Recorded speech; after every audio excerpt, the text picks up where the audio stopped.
students, welcome to my channel Maths Guru. सीखिए maths मजे से. Today we are starting polynomials part 3.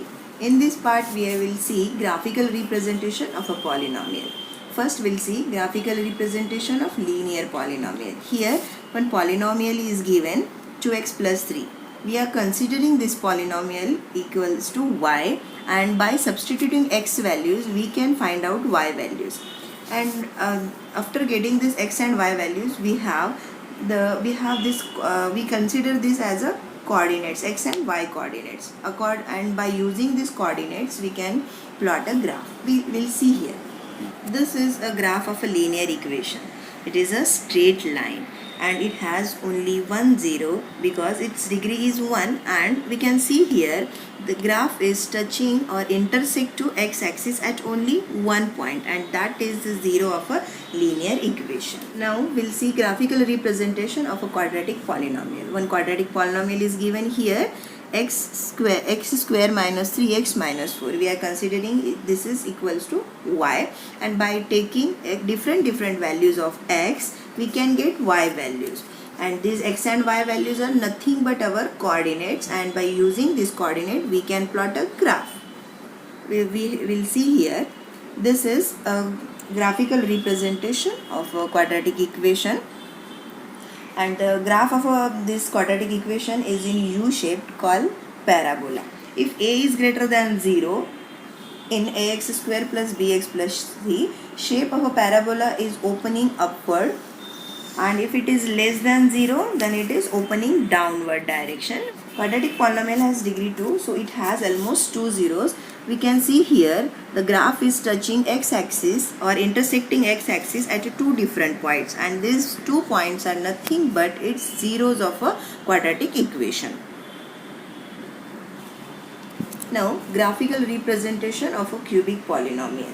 We can see here one cubic polynomial is given, x cube minus 4x. This is a cubic polynomial and it has degree 3. That's why it should have, or at most it should have, 3 zeros. So we'll see here graph of a cubic polynomial. It intersects x axis at a 3 different points, and these 3 different points are nothing but its zeros. Now we'll solve exercise 3.2. The 6 different graphs are given here, and we are asked find the number of zeros. Okay, I already said that whenever the graph is touching to x axis, that point is nothing but the zero. हम देख सकते हैं कि first graph में जो भी हमारा graph है वो x एक्सिस को इंटरसेक्ट नहीं कर रहा है. So problems answer is there are no zeros. Next, second, it is intersecting at only one point, so it has only 1 zero. In third, can you say it intersecting in 3 different points and it has 3 zeros? Just we have fourth. Next one, move towards next. Find the zeros of the given polynomial. यहाँ पे हम लोग second one problem देखेंगे. Actually 4 problems are given here. I will explain only one problem here. So we can see here x square plus 5x plus 6 is equals to 0, and x square plus 3x, after splitting it middle term we get x square plus 3x plus 2x plus 6. So by taking two terms common here, x square plus 3x, x common, x we are getting x plus 3, and here 2 common, 2x plus 3. So x plus 3 common is here, x plus 3 and x plus 2 is equals to 0. It equates with 0, then we get x is equals to minus 3 and x is equals to minus 2. So minus 3 and minus 2 are zeros of this quadratic polynomial. Next, third bit of 3.2. Draw the graph of the given polynomial and find the zeros. Justify the answer.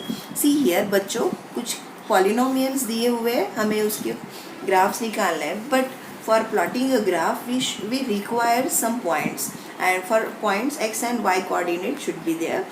X and y coordinates कैसे निकालेंगे? जैसे मैंने first second page पे बताया था कि x value जो polynomial दिया है उसके डिफरेंट x वैल्यूज़ अगर हम लोग सब्स्टिट्यूट करते हैं will get different values of y, और x और y के जो वैल्यूज़ मिलते हैं वो हमारा पॉइंट होता है और वही पॉइंट्स हम लोग लोकेट करते हैं.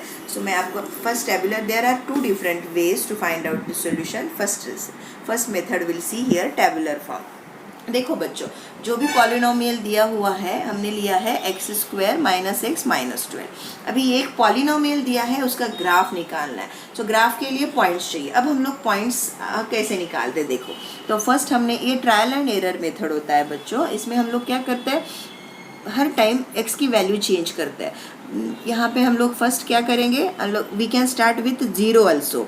We can substitute x value 0 will get y value -12. So 0 and minus, जब हम लोग 0 लगाएंगे तब हमें -12 मिलेगा और ये हमारा पॉइंट है जो कि हम लोग ग्राफ पे लोकेट करेंगे. जब हम लोग इस x की वैल्यू 1 लगाते हैं तब हम x² - 1 - 12, तो हमारा आंसर आता है अगेन -12. तो ऐसे ही हम लोग 2, 3, 4 एंड हम लोग माइनस वैल्यूज़ भी लगा के देखेंगे, -1 -2 -3 -4. तो अगर हम लोग डिफरेंट वैल्यूज सब्सटीट्यूट करेंगे x की तो हमें y मिलेगा. And y is nothing but a complete polynomial. देखो आपको क्या करना क्या है, x की वैल्यू लगानी है, आंसर फाइंड आउट करना है. जो आंसर आएगा वो y कोऑर्डिनेट रहेगा, जो वैल्यू सब्सटीट्यूट कर रहे हो वो x कोऑर्डिनेट रहेगी. तो हमने जैसे कि अब ये देखा, टेबुलर फॉर्म इज एक सिस्टमेटिक वे होता है. मेरे पास और एक मेथड है, अगर आप ये नहीं समझते हो तो मैं आपको वो भी मेथड बता देती हूँ.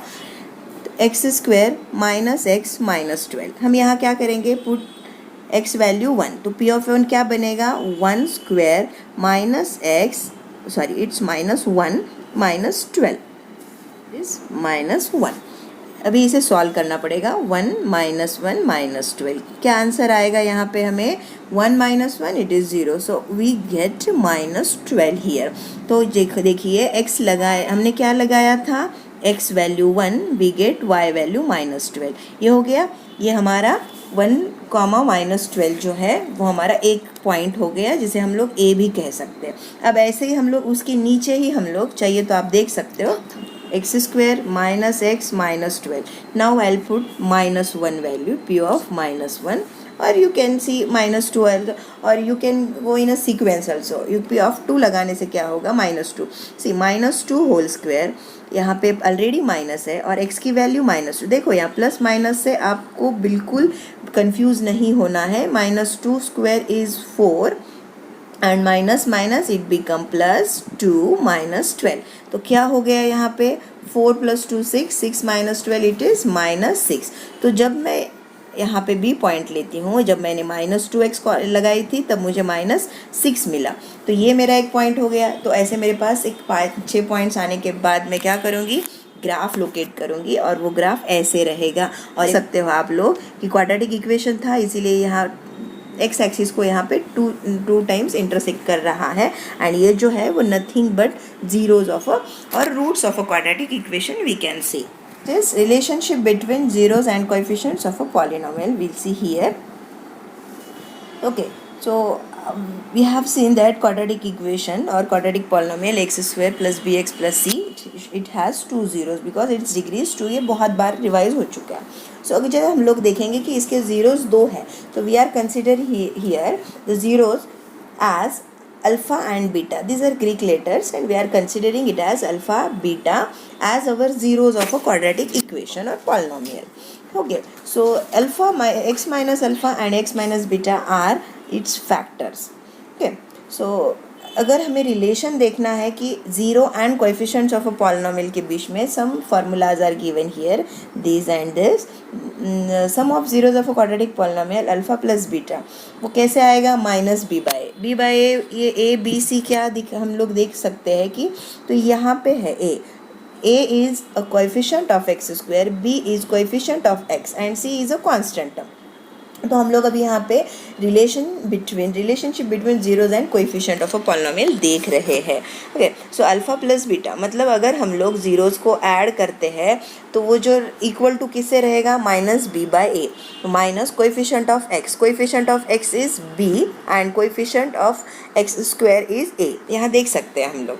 And product of zeros quadratic of a quadratic polynomial alpha into beta is equals to c/a. c is a constant term and a is a coefficient of x². So these are formulas we have to keep in mind next cubic polynomial का देखेंगे हम लोग। Cubic polynomials यहाँ पे degree 3 है, तो 3 हम लोग जीरोज कंसिडर करेंगे, alpha beta and gamma. If we are adding zeros is equals to और minus b by a, alpha beta plus beta gamma plus gamma alpha is equals to c by a, constant term divided by a is coefficient of x cube and alpha into beta into gamma, that product of zeros is equals to d by. और आपको tension लेने की ज़रूरत नहीं है, मैं आपको एक बार फिर क्लियर करती हूँ। यहाँ पे alpha beta gamma are zeros of a cubic polynomial and a b c d are coefficient of a terms यहाँ पे जो भी इन्वॉल्व है cubic polynomial में, ठीक है।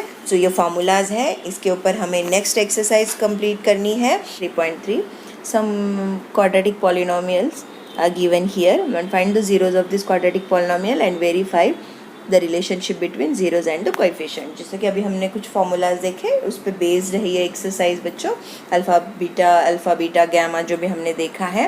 तो अभी यहाँ क्या करना है, find zeros of the quadratic polynomial. First understand the each and every word of a problem. Quadratic polynomial के जीरोज फाइंड आउट करने हैं, देन उसके बाद क्या करना है, verify the relationship between zeros and the coefficient. तो पहले क्या करेंगे हम लोग, सबसे पहले क्वाड्रेटिक पॉलिनोमियल, इसमें से एक एग्जांपल ले लेते हैं हम लोग।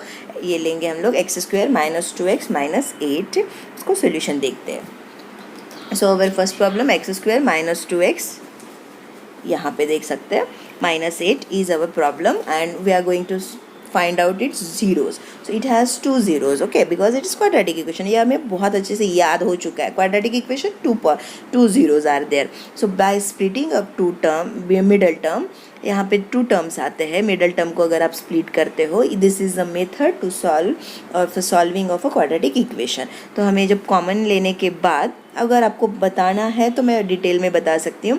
देखो x square minus 2x minus 8, ये स्टेप देख सकते हो। उसके बाद देखो मिडल टर्म को हमने स्प्लिट किया है, और मिडल टर्म को स्प्लिट करना है मतलब 2 ऐसे फैक्टर्स फाइंड आउट करने हैं जिनका मल्टीप्लिकेशन हमें थर्ड टर्म चाहिए और जिनका प्लस या माइनस। देखो final third term is minus 8 and middle term is minus 2। तो क्या करना होता है बच्चों, 2 ऐसे फैक्टर्स जिनका, देखो जैसे कि 4 और 2, 2 ऐसे फैक्टर्स है जिनका मल्टीप्लिकेशन 8 रहेगा और जिनका प्लस या माइनस 2 रहेगा। तो यहाँ माइनस 2 करना है, but after multiplication of 4 and 8 we require minus sign. तो हम क्या करेंगे, किसी एक को हमें माइनस देना है,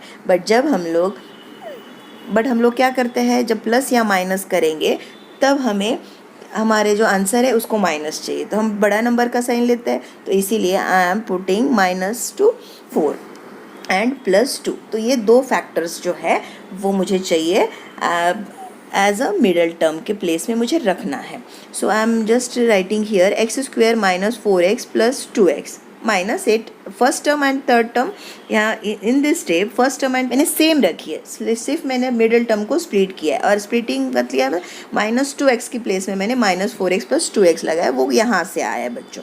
ओके, सो जो फर्स्ट 2 जो टर्म्स है और ये जो 2 टर्म्स है उनमें से कॉमन लेंगे। एक्स स्क्वायर माइनस 4x में कॉमन मिलेगा x, we are getting remaining terms x minus 4। 2x minus 8 में से कॉमन लेने के बाद हमें मिला 2 कॉमन लेने के बाद x माइनस 4। अब दोनों में क्या कॉमन रहेगा, x माइनस 4। जो x माइनस 4 बाहर आने के बाद मिलता है हमें x प्लस यहाँ पे बचा हुआ x और ये यहाँ पे x और यहाँ पे 2, तो x plus 2।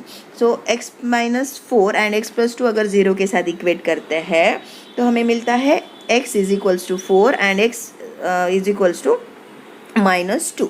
Right, zeros of a polynomial मिल गए हमें। अब क्वेश्चन में फिर से पूछा गया है कि इनके relationship between zeros and it's coefficients निकालना है। ओके, तो देखते हैं हम लोग पॉलिनोमियल किस फॉर्म में होता है, x square plus b x plus c. Right, तो सम ऑफ जीरोज क्या हो गया इसका, -2 + 4, ये आ गया 2। सो ये इसको अगर हम लोग फार्मूला क्या देखा था हमने, sum of zeros is equals to -b/a।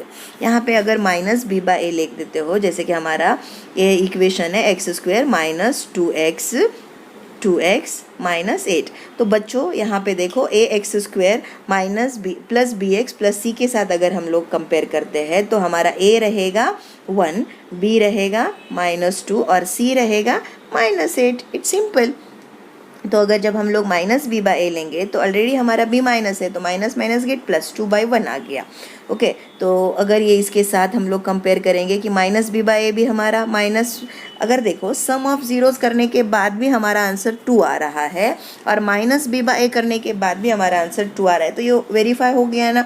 वैसे ही हमें यहाँ पे प्रोडक्ट भी वेरीफाई करना है। प्रोडक्ट ऑफ इट्स जीरोस, दोनों का प्रोडक्ट लेते हैं, -8 मिला और उसका फार्मूला भी है सी बाई ए, तो सी बाई ए भी करते हैं। देखो सी मैंने बताया था -8 है यहाँ पे, ये देखो हमारा सी -8/1 इट इज़ -8। तो देखो यहाँ पे आप सम ऑफ जीरोस करो या फिर आप कोएफिशिएंट ले लो, आंसर एक ही आना है। यहाँ पे प्रोडक्ट ऑफ जीरोस या फिर कोएफिशिएंट ले लो, आपको आंसर एक ही आना है। तो ये हो गया वेरिफिकेशन। ये से नेक्स्ट इज फाइंड। अभी यहाँ पे फिर क्या करना है हमें कि क्वाड्रेटिक इक्वेशन के यहाँ पे दिया हुआ है sum and product of its zeros, जो भी दिया हुआ है in the previous problem quadratic equation दिया था, जीरोस हमने फाइंड आउट किए थे और रिलेशनशिप वेरीफाई किया था। अब इसमें थोड़ा सा ट्विस्ट है, यहाँ पे क्या करना है, फाइंड क्वाड्रेटिक पॉलिनोमियल। अब हमें यहाँ एकदम प्रीवियस प्रॉब्लम से एग्जैक्टली अपोजिट प्रॉब्लम है ये, कि क्वाड्रेटिक पॉलिनोमियल यहाँ पे बनाना है और हमारा बेस क्या है या फिर गिवन क्या है, sum and product of its zeros respectively, जो दिया रहेगा। जैसे कि अगर हम लोग ये फर्स्ट प्रॉब्लम कंसीडर करते हैं तो 1/4 and -1, what are this? So first 1/4 is sum of zeros, मतलब 1/4 क्या है, अल्फा प्लस बीटा है। ओके, अल्फ़ा प्लस बीटा रहेगा एंड -1 क्या है, अल्फ़ा इंटू बीटा रहेगा। तो आप कंफ्यूज मत हो जाइए, यहाँ पे ये जीरोस नहीं है, ये दिया हुआ जो है वो sum and product of its zero. यहाँ देखो क्वेश्चन का हर एक वर्ड हमें बहुत अच्छे से पढ़ना है, समझना है, फिर प्रॉब्लम का सोल्यूशन स्टार्ट करना है। ओके, दोस्तों गड़बड़ मत कीजिए। यहाँ पे क्वाड्रेटिक पॉलिनोमियल हमें खुद को बनाना है। क्वाड्रेटिक पॉलिनोमियल का फॉर्मूला है ax² + bx + c। तो हमें जो क्वाड्रेटिक इक्वेशन बनेगा, अब वो इसके लिए हमें 1/4 और -1 alpha plus beta, alpha into beta है। तो हम लोग इसका हेल्प लेते हुए हमारा सोल्यूशन कैसे फाइंड आउट कर सकते हैं। यहाँ पे देखो 1/4 एंड -1 अल्फ़ा प्लस बीटा है, अल्फ़ा इंटू बीटा है। देखो हमारा क्वाड्रेटिक इक्वेशन इस फॉर्म में रहेगा, अल्फ़ा बीटा हमारे जीरोस रहेंगे। Okay fine, so alpha plus beta is equals to 1/4 and it is b minus a. ये जो हमने फार्मूला इसके पहले भी देखा हुआ है, alpha into beta is equals to -1 and it is c by a. देखो ये अल्फ़ा इंटू बीटा -1 है, मैंने अभी बोला है, बट इसका फॉर्मूला है c by A. So we are taking a is equals to 4, b is equals to -1 and c is equals to, यहाँ से हमने कंपेयर करके लिया है बच्चों, यहाँ से हम कंपेयर करेंगे b को, a को और c को, तो हमें a b c के वैल्यूज़ मिलेंगे। सो हमारा क्वाड्रेटिक पॉलिनोमियल जो रहेगा वो 4x² - x - 4 रहेगा। ओके, सो उसके जस्ट a b c के वैल्यूज़ ax² + bx + c, इसमें हमें उसके वैल्यूज़ लगाने हैं। a b c के वैल्यूज़ आ गए, देखो ax² + bx + c, इसमें हमें क्या करना है, सो यहाँ पे 4x² आ गया, मैंने सिर्फ a की प्लेस में 4 लगाया है, x² as it is. Then b क्या रहेगा हमारा -1, तो अगर मैंने पहले ही प्लस लिखा है तो कोई बात नहीं, b की वैल्यू -x है, यहाँ पे लिख दी मैंने, और प्लस c की वैल्यू है -4। अगर मुझे प्लस लिख के फिर -4 लिखना है तो कोई बात नहीं बच्चों, नेक्स्ट स्टेप में ये हो जाएगा। 4x² - x - 4, ये जो आ गया वो आपका क्वाड्रेटिक पॉलिनोमियल। देखो हमने क्वाड्रेटिक पॉलिनोमियल देने के बाद उसके रूट्स निकालना, उसके फैक्टर्स निकालना देखा, उसका रिलेशनशिप वेरीफाई करना देख लिया हमने। फिर नेक्स्ट प्रॉब्लम में हमने alpha plus beta, alpha into beta दिया हुआ था, उसे हमने क्वाड्रेटिक पॉलिनोमियल बनाना सीख लिया। तो बस आपके 3.3 में ऐसे ही प्रॉब्लम्स रहेंगे, alpha beta into beta, alpha plus beta and cubic polynomial का भी देखोगे तो उसमें अल्फ़ा बीटा एंड गैमा रहेगा, बट प्रोसीजर यही रहेगी आपकी।